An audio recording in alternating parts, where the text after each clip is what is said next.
In an era where celebrity culture is dissected with surgical precision, Taylor Swift's recent birthday celebration, an event drenched in intrigue and social media chaos, emerged as a watershed moment. Not because it was a surprise party, though that detail certainly added an intoxicating layer of romance, but because of the seismic ripple effect triggered by Travis Kelce's involvement. It's not every day that an NFL superstar orchestrates such a public yet intimate celebration for one of the most influential musicians of our time. And yet, here we are, watching the internet implode under the weight of this fairy tale couple. The question isn't whether this celebration was meaningful, it's why the Kelce-Swift phenomenon has become a cultural juggernaut, and what it says about us. Let's not mince words. Travis Kelce didn't just throw a party. He set a new standard. In an era where the bar for celebrity relationships often feels depressingly low, cheesy Instagram captions, half-hearted public appearances, and a sea of PR-driven moments, Kelce's gesture was a masterclass in authenticity. It wasn't about flaunting wealth or parading their relationship for clout.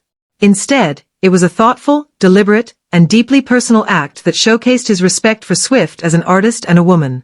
The man threw a surprise party not just for her birthday but to celebrate the triumphant conclusion of her historic Eras tour. Let that sink in. This wasn't a narcissistic, look-at-me moment. It was a celebration of her success, her impact, her legacy. And let's be clear, that's precisely the kind of energy we need to see more of in public relationships. The reaction from fans was, predictably, unhinged. Swifties are, by nature, a passionate bunch, but Kelce's involvement seemed to strike an even deeper chord.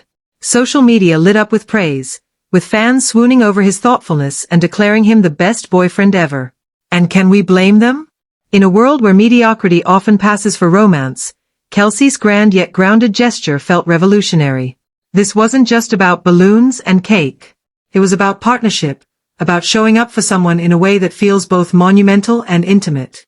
It was about proving that even in the rarefied air of celebrity culture, love can still be genuine. But let's not ignore the elephant in the room.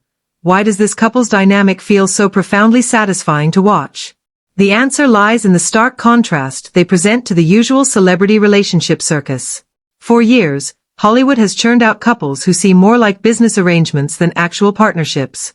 The chemistry is often flat, the gestures hollow, the PR machine painfully transparent. In contrast, Swift and Kelce exude an authenticity that's impossible to fake. Their connection feels real, their interactions unforced. Kelce isn't just playing the role of a supportive boyfriend, he is a supportive boyfriend. And that distinction matters. It's also worth noting the broader cultural implications of this moment. Taylor Swift, one of the most powerful women in entertainment, has built her career on narratives of empowerment and self-reliance. She doesn't need anyone to validate her success. Yet, the way Kelce has seamlessly entered her orbit, not overshadowing her but amplifying her light, feels like an evolution of her story. It's not about dependence or submission, it's about partnership.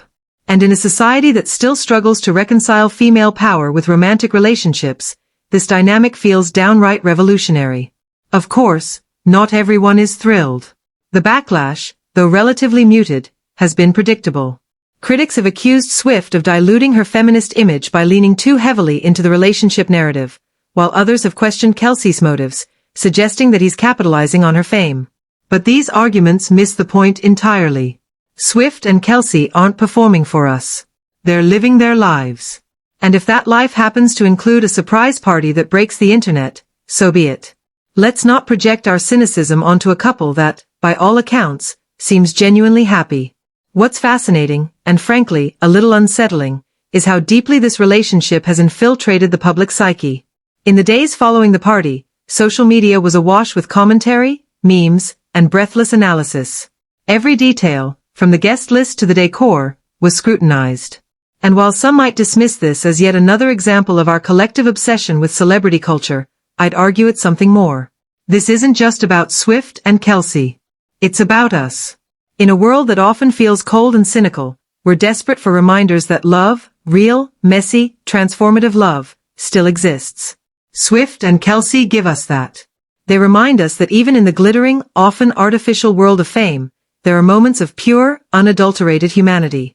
So yes, let's celebrate this moment for what it is, a cultural reset. Kelce's gesture wasn't just a romantic win, It was a masterstroke in redefining what it means to be a partner in the modern age. And Swift, for her part, continues to prove that vulnerability and strength aren't mutually exclusive. Together, they've created a narrative that's as compelling as it is rare, a love story that feels both aspirational and attainable. In the end, the significance of this birthday celebration isn't just about the party itself. It's about what it represents, a new standard for relationships, a rejection of the performative, and an embrace of the authentic. Kelce didn't just throw a party for Taylor Swift. He set the internet on fire, redefined boyfriend goals, and gave us all a reason to believe in love again.